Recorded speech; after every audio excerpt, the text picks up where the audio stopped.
এবং এই চিহ্নিত করে এই হ্যাডম দেখানো নেতাদেরকে একদম এখনই কেটে ফেলতে হবে, কচু কাটার মতন কাটতে হবে, একদম ফেলে দিতে হবে। কোনো দরকার নাই, কোনো খারাপ মানুষের অস্তিত্ব থাকতে পারবে না রাজনীতিতে। বাংলাদেশে মানুষ বিএনপিকে ছিছি করবে, এবং পাশাপাশি বিএনপি যদি ছিছি করে নির্বাচন দিলে বিএনপি সংখ্যাগরিষ্ঠ আসনও পাবে না, এমনকি সরকার গঠন করতে নাও পারে। বা ঘটনার পূর্বে কোনো না কোনো ব্যক্তির হেডম দেখানোর ঘটনাই হচ্ছে মূল কারণ, এবং এই সকল হেডম ঘটনা প্রভাব বিস্তার করা আধিপত্যের রাজনীতি। এই আধিপত্য প্রভাব বিস্তারের রাজনীতি থেকে দূরে না আসলে এই মিটফোর্ডের ঘটনা পুনরাবৃত্তি আবারও হবে। তাদেরকে যেভাবে হত্যা করেছে সেভাবে হত্যা করলে মানুষের মনে শান্তি হবে না।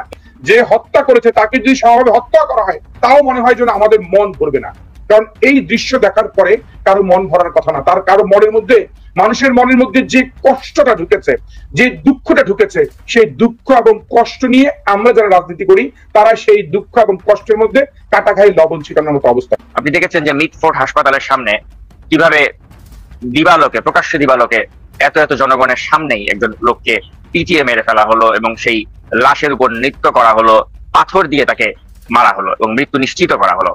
এবং এ ব্যাপারে বলা হচ্ছে যে এখানে যারা জড়িত তারা নাকি বিএনপির লোকজন, এবং তাদের মধ্যে এই ভাগ বাটোয়ারা নিয়ে বা একটা দ্বন্দ্ব নিয়ে, ব্যক্তিগত দ্বন্দ্ব বা ব্যবসায়িক দ্বন্দ্ব নিয়ে এ ধরনের একটা ঘটনা ঘটেছে।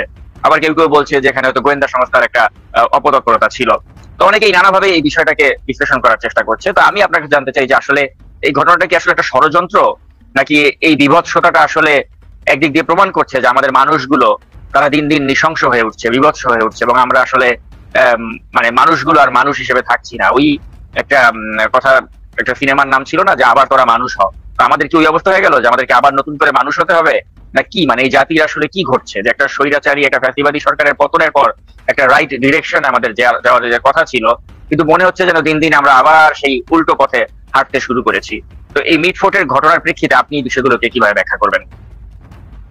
ধন্যবাদ নাজমুল সাকিব, বার্তা প্রধান, নাগরিক টেলিভিশন, আপনাকে এবং আপনার মাধ্যমে আজকে যারা আমাদের শুনছেন সকলকে জানাচ্ছি ধন্যবাদ। এবং আপনি খুব একটি স্পর্শকাতর এবং এমন একটি বিষয় আজকে আপনি আলোচনার বিষয়বস্তু নিয়ে এসেছেন, সেটির দুটি পার্ট। একটি হচ্ছে একটি বর্বরতা, মানুষের, আমাদের যে চারিত্রিক অবস্থান, আমাদের যে নৃশংস চিন্তা, আমাদের মানসিক অবস্থান, অন্যদিকে রাজনীতি।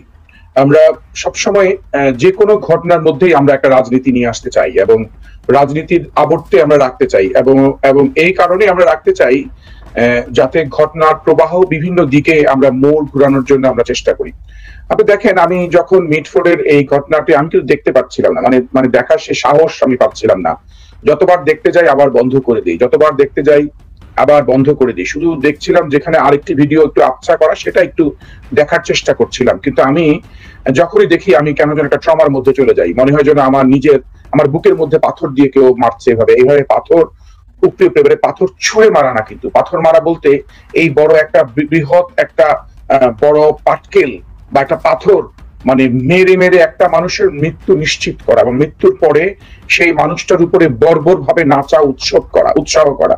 এই কি এক চরিত্র! এই চরিত্রের ব্যাখ্যা করতে গিয়ে আপনি যদি ষড়যন্ত্রের কথা বলেন, আপনি যদি গোয়েন্দা সংস্থার কথা বলেন, আপনি যদি কোনো দলকে চিহ্নিত করেন, কিংবা আপনি যদি দেশের রাষ্ট্র ব্যবস্থাকে চিহ্নিত করেন, তাহলে এই বিষয়গুলো কি মূল জায়গায় যাওয়া যাবে না। এবং আমরা যারা আলোচনা করি তারা বিভিন্ন ভাবে, বিভিন্ন কারণে নিজেকে সেফ করে আলোচনা করি, কিংবা নিজের দলকে সেফ করে আলোচনা করি, কিংবা নিজের কোনো গোষ্ঠীকে সেফ করে আমরা আলোচনা করতে চাই। ফলে যেটা হয়, এই আলোচনাগুলো থেকে আমরা সমস্যা চিহ্নিত করতে পারি না। এই সমস্যাগুলো এটাই শেষ সমস্যা না, বা এটাই শুরু না। এমন না, আমরা বিশ্বজিতের সমস্যা দেখেছি, বিশ্বজিৎ একটি বড় ঘটনা হয়ে দাঁড়িয়েছে। আমাদের মনে বড় ধরনের দাগ কেটেছে বাংলাদেশের প্রত্যেকটি মানুষের মনে মনে। এবং বিশ্বজিতের উপরে যদি সুযোগ হয়, বিশ্বজিতের উপরে আমরা একটি ডকুমেন্টারিও করেছিলাম, আমাদের অর্গানাইজেশন স্কুল অফ লিডারশিপ একটা ডকুমেন্টারি করেছিল। তখন আমি সময় পেলে ডকুমেন্টারিটা আপনাকে পাঠাবো। আমরা এই ঘটনাটা, সোহাগের ঘটনাটি, এটি কিন্তু কোনোভাবেই সাধারণ মানুষ না, কোনো মানুষ, কোনো বিবেকবান মানুষ, কোনো রাজনীতিবিদ, এমনকি কোনো নির্মম যে পাষাণ মানুষ, সেও মেনে নিতে পারবে না এবং মেনে নেওয়ার কথা না। আমরা বলতে পারি হ্যাঁ, এই ছেলেটি ভাঙাড়ির ব্যবসা করে। ভাঙাড়ি ব্যবসা কারা করে? ভাঙাড়ি ব্যবসা করে হচ্ছে যাদের সাথে অত্র এলাকার চোর, ছিনতাইবাজ, কিংবা এই সেক্টরের, কারণ আমি ভাঙাড়ি ব্যবসা আমাদের মিরপুর এলাকায় ছিল, তো ভাঙাড়ির দোকানে প্রায় দেখতাম এই পুলিশও ওইখানে গিয়ে গিয়ে বিভিন্ন রকমের কারো জিনিস, মালামাল চুরি হলে তাদের প্রথম টার্গেট পেয়েছিল সেই ভাঙাড়ি দোকানগুলো খুঁজে বের করা, যে কোনো না কোনো দোকানে কারো না কারো জিনিস চুরি আছে। এবং এই ভাঙাড়ি ব্যবসার মানে দায়িত্ব নেয়া, চাঁদাবাজি করা, কিংবা 3 লক্ষ টাকার চাঁদাবাজিটা ভাগ বাটোয়ারা করে 2 লক্ষ টাকায় নিয়ে আসা, কিংবা যারা যে দলই করুক না কেন, এখন আমি যদি বলি ছাত্র দল, যুব দল, স্বেচ্ছাসেবক দল, তারা যুক্ত ছিল এবং তাদের যুক্ত হওয়াটাকে নিয়ে আলোচনাটা করব না ঘটনাটা নিয়ে আলোচনা করব। আমরা সবসময় একটা ঘটনার দিকে না গিয়ে আমরা ব্যক্তি বিশেষে চলে যাই এবং ব্যক্তি কেন্দ্রিক আলোচনাগুলো করে আমরা একটা ব্যক্তি পর্যায়ে ঠেকাই এবং ব্যক্তি থেকে দলে নিয়ে ঠেকি। ফলে কি হয়, মূল জায়গায় যেতে পারি না। মূল জায়গায় কোথায়, সমাজের কোন স্তরে গিয়ে আমরা অবস্থান করছি, এবং রাজনীতিটা সমাজের কোন স্তর নিয়ে চিন্তা করে, এবং রাজনীতিটা সমাধানের জন্য সে স্তর, যে জায়গা, সে মানসিক অবস্থানগুলো চিহ্নিত করতে পারে কিনা, এবং রাজনৈতিক দলগুলোর কাদেরকে রিক্রুট করতে, যে ছেলেটি পাথর নিয়ে একটি মানুষকে মেরে ফেলতে পারে, যে ছেলেটি একটি মানুষের নির্মম মৃত্যু উপভোগ করে, যে ছেলেটি নির্মম মৃত্যু উপভোগ করে নিজের জন্য না, সে শুধু পরকে দেখানোর জন্য এবং বাহাবা নেওয়ার জন্য, সে তার ইনসেন্টিভ খুঁজে বেড়ায়। সেই জিনিসটি আমাদের দেখতে হবে, তাদের ইনসেন্টিভটা কোথায় কোথায়। সেটি যদি বিশ্লেষণ করি তাহলে আমাদের আজকের আলোচনাগুলো আমি মনে করি সফল হবে।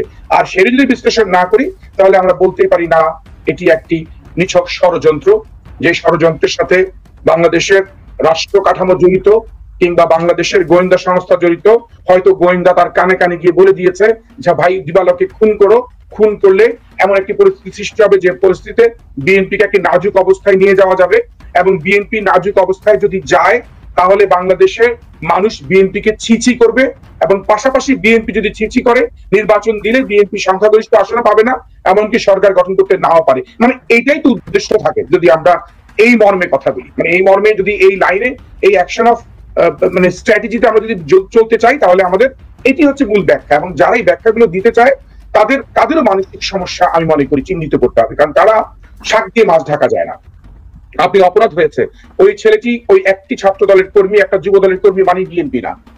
একটা ছাত্র দল কর্মী কিংবা একটা যুব দলের মানুষ যে করে, সমর্থন করে, কিংবা ভোট দেয়, কিংবা কোনো পদ পদবি চায় বা পায়, সে মানেই বিএনপি না। আর বিএনপি মানে সেই একটি ছেলে কেন্দ্রিক না। তার মানে বিএনপি মানে একটি বৃহৎ রাজনৈতিক দল, এবং বৃহৎ রাজনৈতিক দল মানে বৃহৎ জনগোষ্ঠী, যে জনগোষ্ঠী আমাদের কথা বলে, মানুষের কথা বলে, এবং মানুষ আমরাই তো। এমন না যে এই মানুষগুলো কোনো অন্য কোনো বঙ্গের, ফিলিপিন থেকে আসা কিংবা ভিয়েতনাম থেকে আসা কোনো মানুষ না, বাংলাদেশের মানুষ। এবং এই বাংলাদেশের মানুষগুলি অপরাধগুলো করতে, এবং আমাদের মানুষ বলেই সে অপরাধ। এই মনোজাগতিক চর্চা করতে হবে, অপরাধ জগৎকে চিন্তা করতে হবে। এখন কথা হচ্ছে যে আজকে যে ঘটনাগুলো ঘটছে, শুধু আজকে না, পাশাপাশি দেন এর আগে এর সাথে সাথে হয়েছে খুলনার ঘটনা। খুলনার যুবদল নেতাকে রক কেটেছে, তবে রক যে কাটলো সেই ঘটনা। আপনি ইমাম সাহেবের ঘটনা দেখেন, একটা ইমাম সাহেবকে সেখানে মসজিদের মধ্যে চাপাটি নিয়ে কেন গেল সে নামাজ পড়তে, সে মসজিদের মধ্যে চাপাটি নিয়ে তাকে নৃশংসভাবে মেরে হত্যাই করে ফেললো, পরে মারাই গেল। তার মানে এই ঘটনাগুলো আপনাকে কি আমি এখন তাহলে ঘটনা নিয়ে বলবো? তাহলে আমি বলতে হবে না সে রক কাটে, কে জামাত রক কাটে, তাহলে জামাতকে নিয়ে আমি তুচ্ছ তাচ্ছিল্য করলাম, জামাতকে আন্ডারমাইন করলাম। তার মানে আমরা তখন চলে যাবো কি আমাদের কলহের মধ্যে, এবং আমাদের কলহটা যখন যাবে তখন কি ছোট ছোট কলহগুলা ছোট না, এটা বৃহৎ আকার, এবং এগুলো কিন্তু সারা জীবনই মানে টিকে থাকবে। এবং আমরা জিয়ে রাখার কাজটাই করছি কিনা, যদি আমরা জিয়ে রাখার কাজগুলো করি তাহলে আমরা একজন